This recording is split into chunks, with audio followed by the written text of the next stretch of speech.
মসজিদের কি আদব শোনেন। আন মুআবিয়া ইবনে কুররাতা আন আবিহি আন্না রাসূলুল্লাহ সাল্লাল্লাহু আলাইহি ওয়াসাল্লাম নাহা আন হাতাইনি শাজারাতাইনি ইয়ানি বাসালা ওয়া সাওমা وقال من أكلهما فلا يقربن مسجدنا وقال إن كنتم لا بد آكليهما فأميتهما طبخا। আজিজানে মুহতারাম, হাদিসটি কোথায় আছে? আবু দাউদ শরীফ দ্বিতীয় খণ্ড 536 পৃষ্ঠা ভারতের প্রিন্ট, মিশকাত শরীফ ভারতের প্রিন্ট 70 পৃষ্ঠা। হযরত মুআবিয়া ইবনে কুররা রাদিয়াল্লাহু তাআলা আনহুমা তিনার পিতার নিকট থেকে বর্ণনা করেন যে রাসূলুল্লাহ সাল্লাল্লাহু আলাইহি সাল্লাম বলেন যে এই দুটি সবজি খাওয়া খেতে আল্লাহর নবী বারণ করেছেন। দুটো সবজি কি? একটি হলো পেঁয়াজ আর একটি হচ্ছে রসুন। একটি হলো পেঁয়াজ আর একটি হলো রসুন, আল্লাহর নবী বারণ করেছেন। তিনি বলেন যে পেঁয়াজ এবং রসুন খেয়ে কোন ব্যক্তি যেন আমার মসজিদের নিকটবর্তী না হয়। একটু বোঝার চেষ্টা করবেন মসজিদের আদব। আল্লাহর নবী বলেছেন যে পেঁয়াজ এবং রসুন খেয়ে কোন ব্যক্তি যেন আমার মসজিদের নিকটবর্তী না হয়। কেন? যে পেঁয়াজ এবং রসুনে একটা দুর্গন্ধ আছে, আছে না নাই? আছে না? তো পেঁয়াজ এবং রসুনের মধ্যে একটি দুর্গন্ধ আছে। এর জন্য আল্লাহর নবী সাল্লাল্লাহু তাআলা আলাইহি ওয়াসাল্লাম বারণ করে দিয়েছেন যে কোন ব্যক্তি পেঁয়াজ ও রসুন কাঁচা খেয়ে মসজিদ যেন না আসে, দুর্গন্ধ হবে। এটা হলো পবিত্র স্থান মসজিদ। আজিজানে মুহতারাম, তারপর তিনি বলেন যে কোন ব্যক্তি যদি খায় তো সে রান্না করে খাবে এবং তার দুর্গন্ধটা দূর করবে।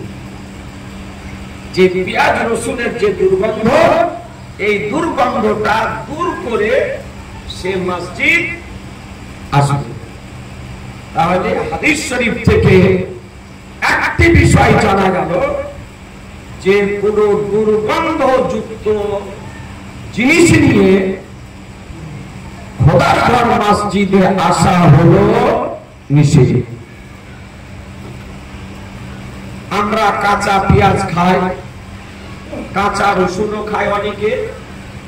তো যদি কাঁচা পেঁয়াজ যদি খান বা রসুন যদি খান, তাহলে মুখটাকে ভালো করে পরিষ্কার করে ধৌত করে এর দুর্গন্ধটা দূর করে খোদার ঘর মসজিদে আসবে। মশলা যে কাঁচা পেঁয়াজ রসুন খেয়ে মসজিদ যাওয়া হলো মাকরুহ, এটা হলো মশলা। মনে থাকবে? আজিজানে মুহতারাম, এই হাদিসের ব্যাখ্যায়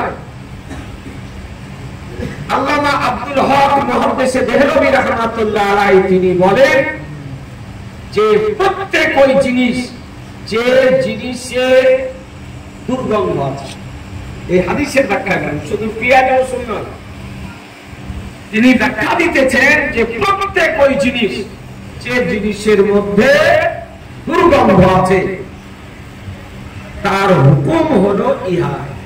এইরকম কোন দুর্গন্ধ যুক্ত জিনিস ব্যবহার করে বা খেয়ে মসজিদ আসা হলো মাকরুহ। আজিজানে মুহতারাম, আরেকটি হাদিস শরীফ শুনুন। এটাকে একটা মশলা বোঝা গেল, এটা ব্রেনে রাখে।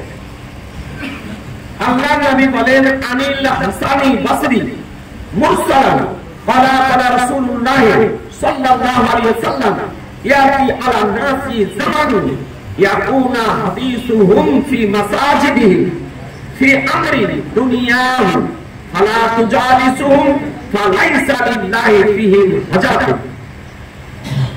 খুব গুরুত্বপূর্ণ হাদিস মসজিদ সম্পর্কে।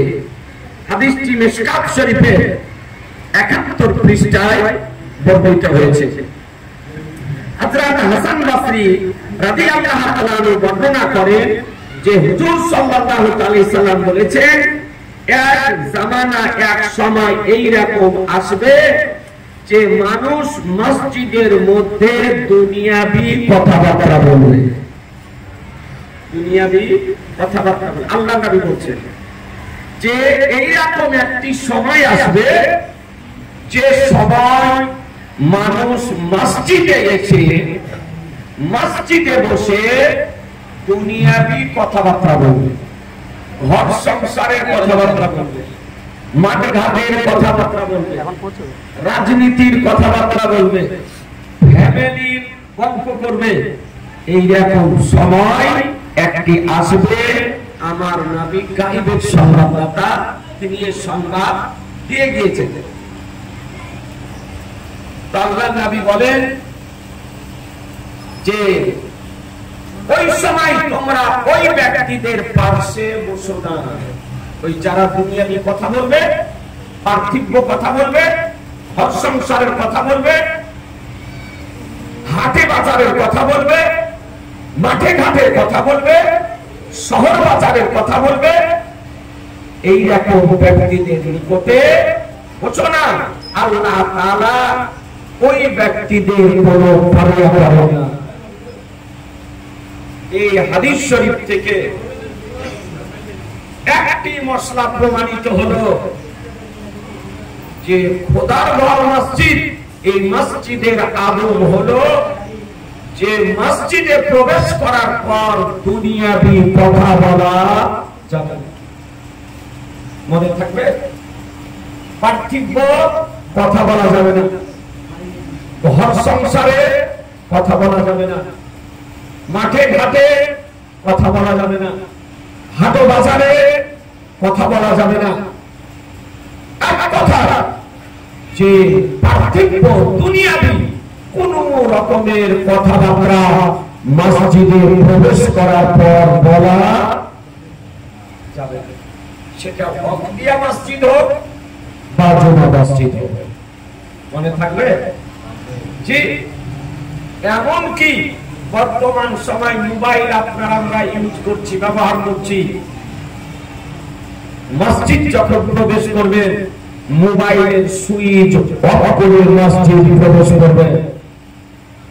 কথা মনে থাকবে? যেন দুনিয়াবি কোনো কথাবার্তা যেন না হয়।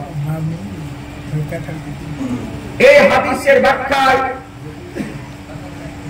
আল্লামা আব্দুল হক মুহাদ্দিস দেহলভী রাহমাতুল্লাহ আলাইহি বলেন যে আল্লাহ তাআলা ওই ব্যক্তিদের উপরে অসন্তুষ্ট, বেজার, যারা দুনিয়াবি কথা মসজিদে বলে তাদের উপরে আল্লাহ বেজার। আজিজানে মুহতারাম, এবার কিছু মাসাইল শুনুন।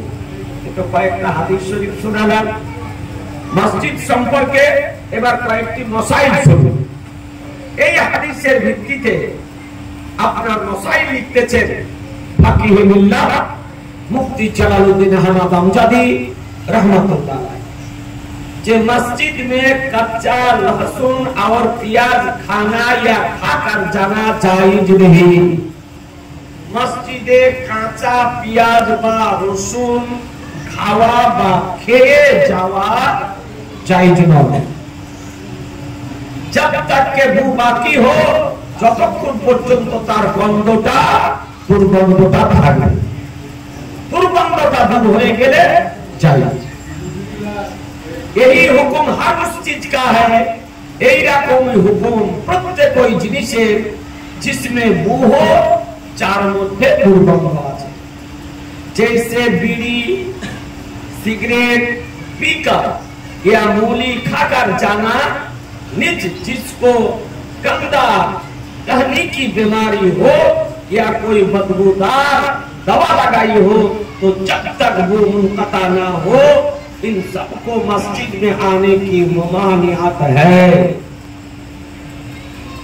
এইরকমই লিখতেছেন যে যেমন বিড়ি সিগারেট অনেকে খান না, বিড়ি সিগারেট অনেকে,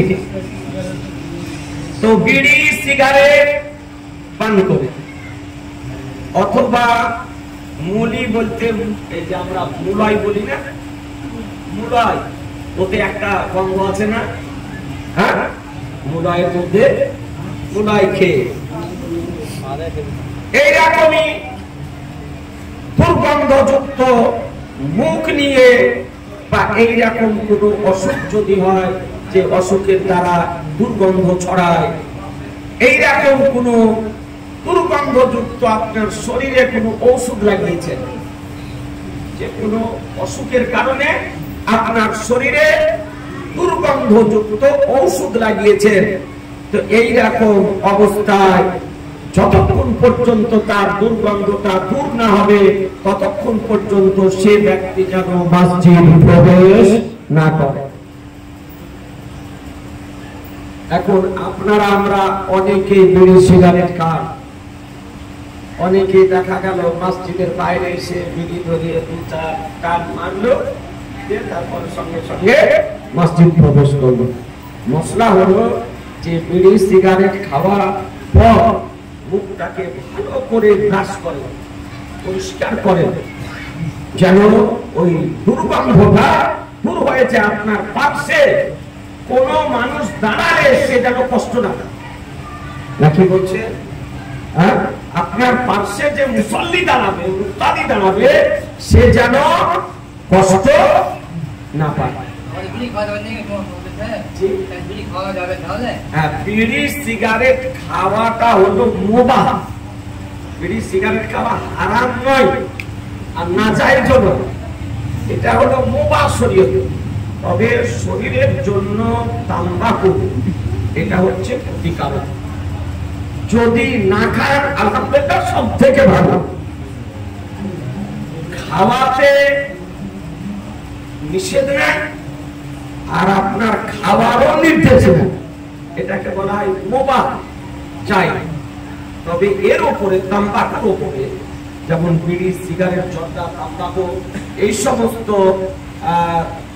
জিনিসের উপরে যারা বিজ্ঞ চিকিৎসক তারা গবেষণা করে বলেছে যে ক্যান্সার রোগের কারণ সমূহের মধ্যে একটি আপনার কারণ হলো তাম্বাকু ব্যবহার করা।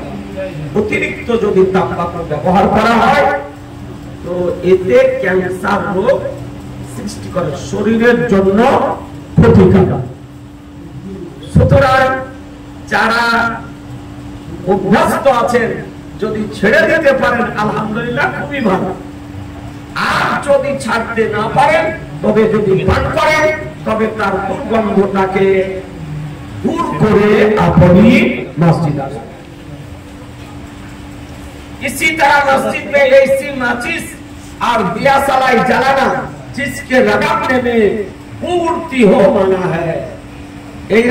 मस्जिदे माचिस माने दिया सलाई যদি দুর্গন্ধ যদি আপনার বের হয় তবে সেটা মসজিদে রাখা বা মসজিদে জ্বালানো সেটা নিষেধ, রাখা যাবে না। তারপরে বলেন মসজিদ में मिट्टी का तेल जलाना हराम है।